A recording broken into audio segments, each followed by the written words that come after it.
Now अभी तक हम लोगों ने आयोनिक इक्विलिब्रियम के ऑलमोस्ट सारे कंसेप्ट और फंडामेंटल्स समझ लिए हैं।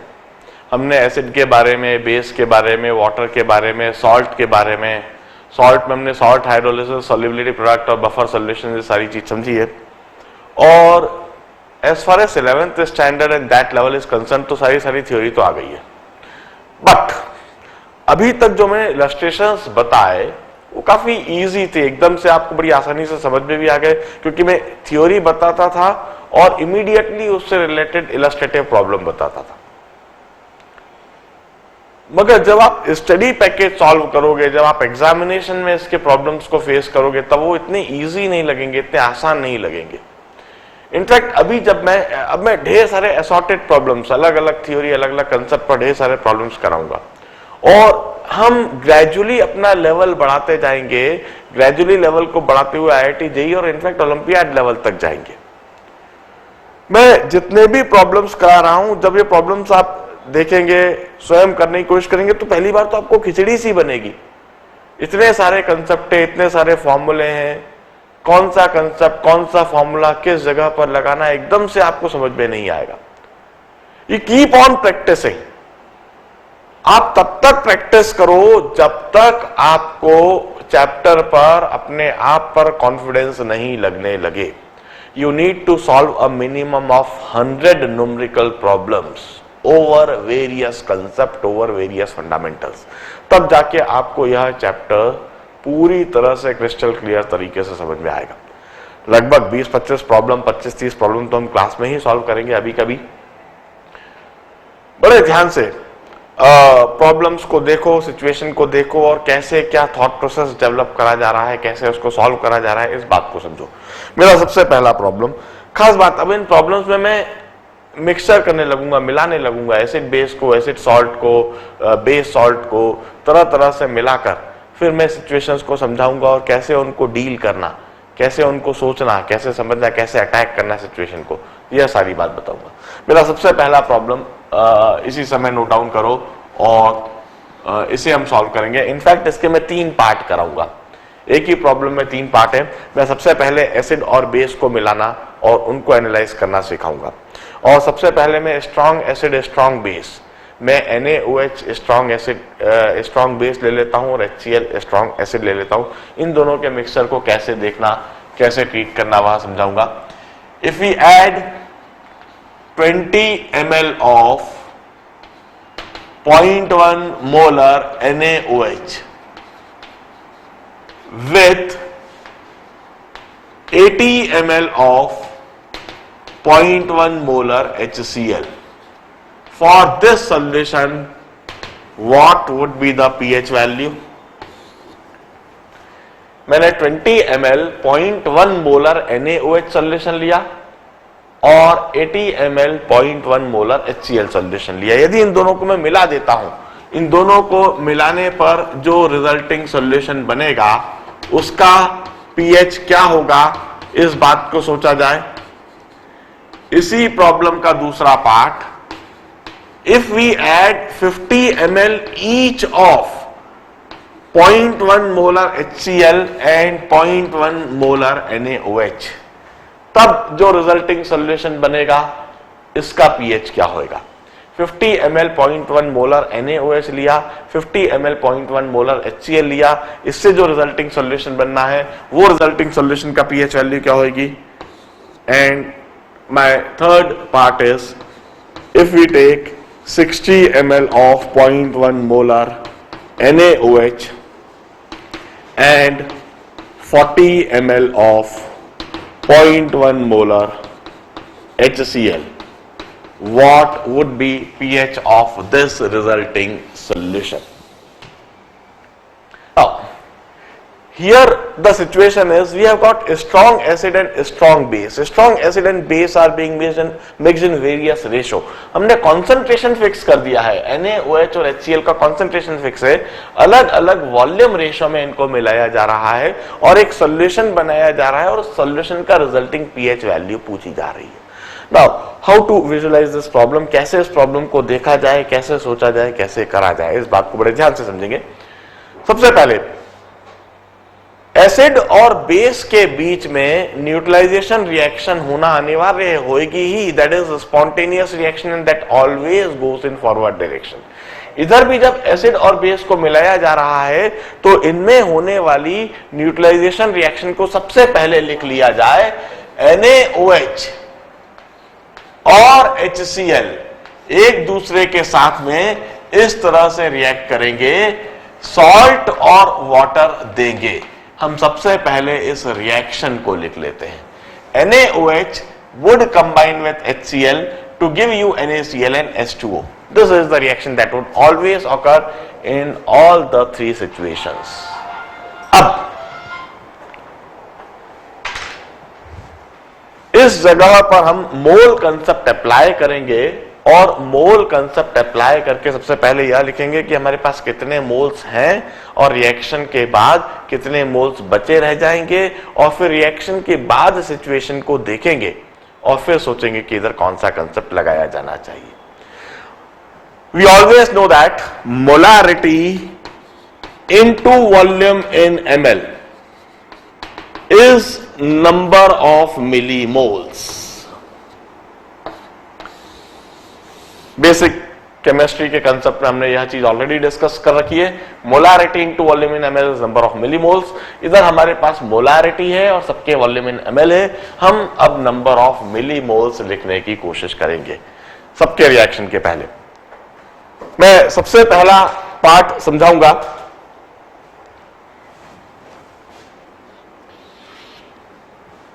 NaOH, here the molarity is 0.1, volume in ml is 20, molarity into volume in ml, we have got 2 millimoles of NaOH initially taken. NaOH के 2 मिलीमोल लिए गए हैं। इसी तरह से हम HCl के सोचे, HCl की molarity 0.1, volume in ml 80 ml, 0.1 into 80, we have got 8 millimoles of HCl. This is the initial condition. Initially हमने कोई NaCl नहीं लिया है और वाटर का अमाउंट लिखने की कोई आवश्यकता नहीं है। वाटर वहां ढेर सारा है और वाटर पर यहां pH वैल्यू डिपेंड भी नहीं करेगी। Now this is the initial condition. 2 millimoles of NaOH, 8 millimoles of HCl are participating in the reaction. After reaction, हम अच्छी तरह जानते हैं रिएक्शन पूरी तरह से फॉरवर्ड डायरेक्शन में होनी है। इनमें से कोई एक रिएजेंट पूरी तरह से खत्म होएगा। NaOH यहां पर कम मात्रा में, it's a limiting reagent. This would limit the reaction. Reaction के बाद NaOH के कोई मोल्स नहीं बचेंगे। NaOH would be 0। पूरे 2 मिलीमोल NaOH के रिएक्ट हो जाएंगे। They would react with HCl and they would consume 2 millimoles of HCl, and after the reaction remaining millimoles of HCl would be 6, while we'll obtain 2 millimoles of NaCl after the reaction. Water लिखने की कोई आवश्यकता नहीं। This is the condition after the reaction. Reaction के बाद यह condition होगी। अब इस सिचुएशन को देखकर हम सोचें कि अब इस सॉल्यूशन का pH वैल्यू क्या होगी। वहां पर NaOH तो है ही नहीं, बचा ही नहीं। वहां पर बन चुका है NaCl और बचा हुआ है वहां HCl। HCl एक स्ट्रॉन्ग एसिड है। इस स्ट्रॉन्ग एसिड के साथ में बाकी कोई सा भी रिएजेंट, उसकी प्रेजेंस कोई मतलब नहीं रखती है। NaCl से कोई मतलब नहीं। इधर NaCl का कोई रोल नहीं होगा pH डिफाइन करने में, pH गवर्न करने में। pH would be govern by this HCl। HCl strong acid है, पूरी तरह से डिसोसिएट होके पूरी तरह से H पॉजिटिव आयन देगी। वहां पर H पॉजिटिव आयन के 6 मिलीमोल्स होंगे और उन्हीं पर pH वैल्यू डिपेंड करेगी। pH वैल्यू डिटरमाइन करने के लिए अब हम H positive ion condition, H positive ion concentration determine करते हैं। H positive ion concentration determine करने के लिए ध्यान रहे वॉल्यूम दोनों को मिलाकर हम कहेंगे the final total volume is 100 ml। We know that number of millimoles upon volume in ml is molarity. Molarity is number of millimoles upon volume in ml. वहां पर 6 मिलीमोल HCl के हैं इतने ही मिलीमोल H पॉजिटिव आयन के होंगे. Total volume in ml is 100 ml. The molarity of H positive ion is 0.06 molar. This is the molarity of H positive ion. और इस H positive ion की molarity से हम pH वैल्यू निकालेंगे. pH value is negative log of H positive ion concentration, negative log of 0.06, and this would give me log of 6 into 10 to the power minus 2 means log 6 plus 2 minus log 6, and this would give me 2 minus 0.3 minus 0.48. ध्यान रहे मैं log 6 कैसे सोच रहा हूं. log 6 is equal to log 2 into 3 और log 2 plus log 3. log 2 is 0.3 हम पहले ही बता चुके हैं. log 2 is equal to 0.3 and log 3 is equal to 0.48. यह कुछ log की वैल्यूज है जो मैंने पहले ही कहा है कि रटी हुई होनी चाहिए, जब भी आवश्यकता पड़े तो आप अप्लाई कर सके. 0.3, 0.48, 0.78, 0.78, 2 minus 0.78, that would give me pH is equal to 1.22. This is the pH value of this solution. हमने HCl और NaOH में रिएक्शन करवाई, प्रोडक्ट बनाया. फिर उसके बाद में यह सोचा कि कितना HCl बच रहा है, कितना NaCl बच रहा है. फिर यह सोचा कि स्ट्रॉन्ग एसिड HCl यदि है तो स्ट्रॉन्ग एसिड HCl बाकी सभी की प्रेजेंस को सप्रेस कर देगा, बाकी सभी जगह से आने वाले आयंस को सप्रेस कर देगा. वहां पर सिर्फ HCl से आने वाले H पॉजिटिव आयन ही दिखाई देंगे.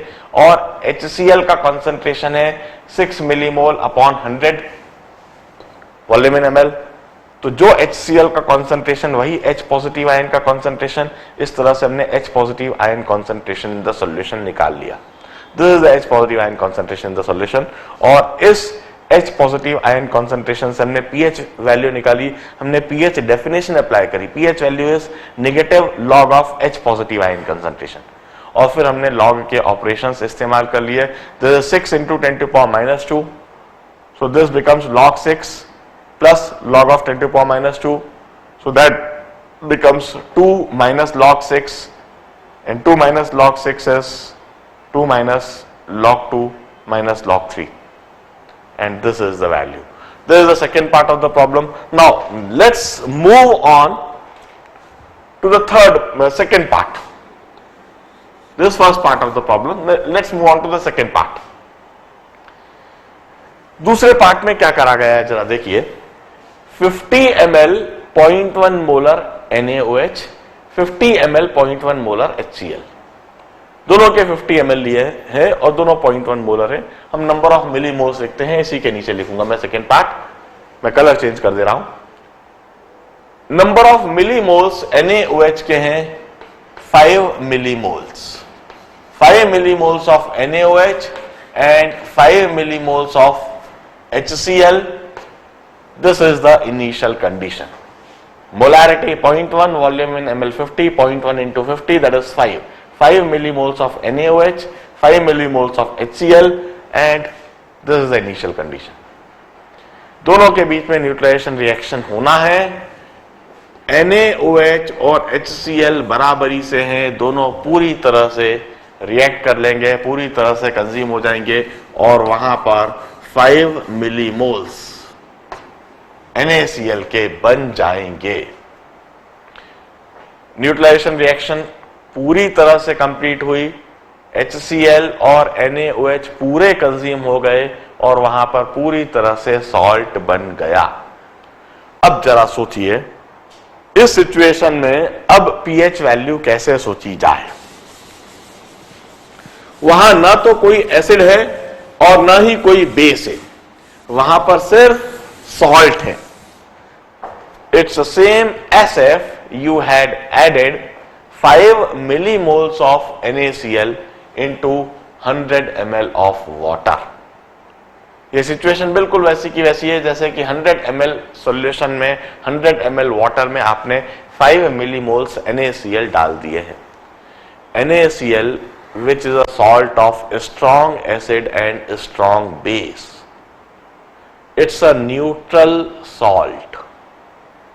इस सॉल्ट के वहां पर होने से कुछ भी इसका कंसंट्रेशन हो कोई मतलब नहीं, यह एक न्यूट्रल सॉल्यूशन बनेगा। यह ना तो एसिडिक होएगा या ना बेसिक होएगा, यह ना तो आपको खट्टा लगेगा न ही आपको कड़वा लगेगा, यह एक न्यूट्रल सॉल्यूशन है, नमकीन लगेगा।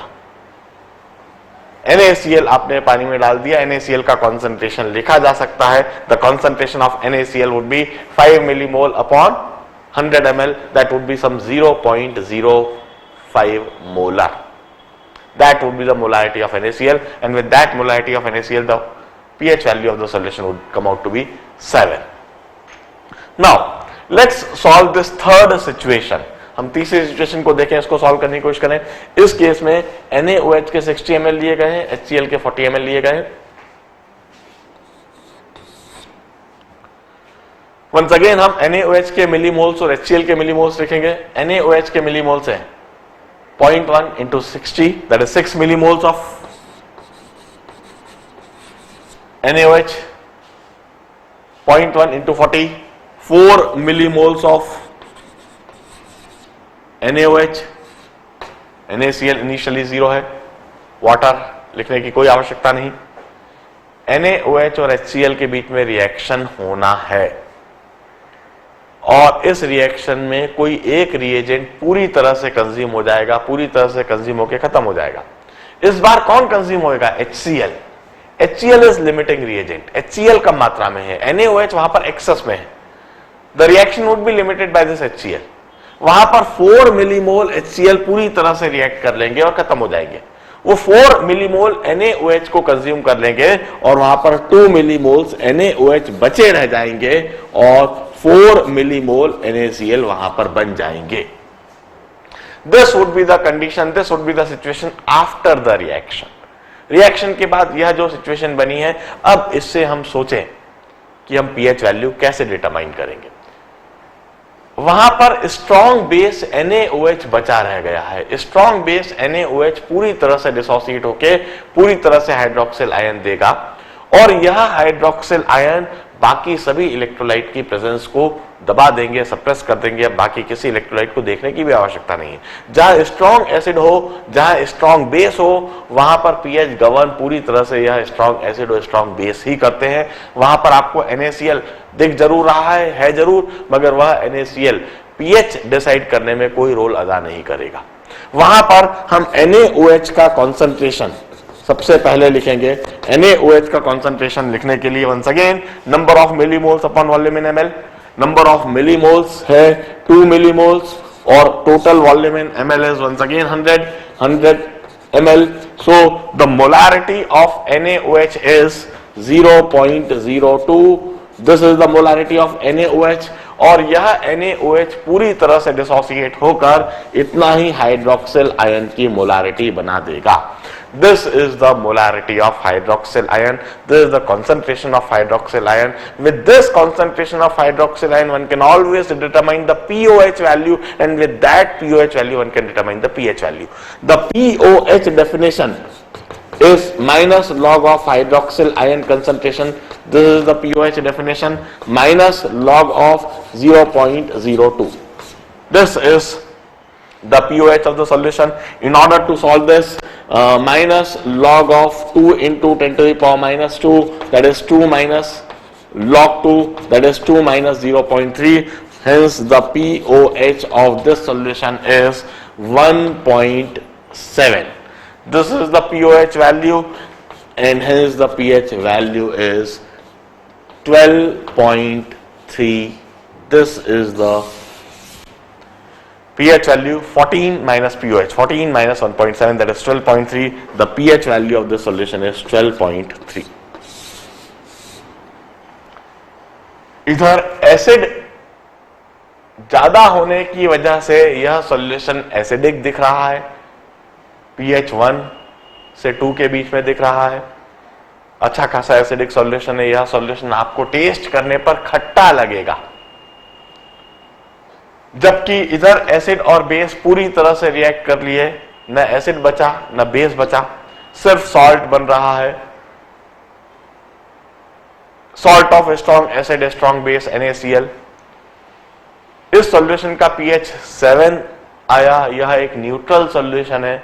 इस सॉल्यूशन को जब आप टेस्ट करेंगे तो यह ना तो आपको खट्टा लगेगा ना ही आपको कड़वा लगेगा, यह इनफैक्ट नमकीन लगेगा। जैसे आप पानी के अंदर कॉमन सॉल्ट डाल देते हैं गरारे करने के लिए, बिल्कुल वही का वही सॉल्यूशन बन चुका है। इसे आप गर्म कीजिए और गरारे कीजिए, आपका गला बिल्कुल साफ होएगा, पक्का है।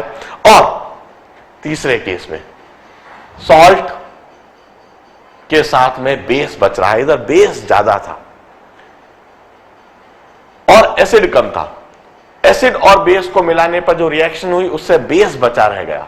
यह सॉल्यूशन बेसिक रहा, इसका pH 7 से अधिक है, 12 और 13 के रेंज में है। इसे जब आप टेस्ट करोगे तो यह आपको कड़वा लगेगा, दिस वुड टेस्ट बिटर। हमने बेस का कंसंट्रेशन निकाला, स्ट्रॉन्ग बेस का कंसंट्रेशन निकाला, उसी को हमने कंसंट्रेशन ऑफ हाइड्रोक्सिल आयन कहा और उससे हमने pOH value and finally pH value. बड़े ध्यान से इस प्रॉब्लम को देखें। It's a typical problem which illustrates the mixture of strong acid and strong base. अब इसके बाद हम weak acid strong base, strong acid weak base, यह सब मिलाकर देखेंगे।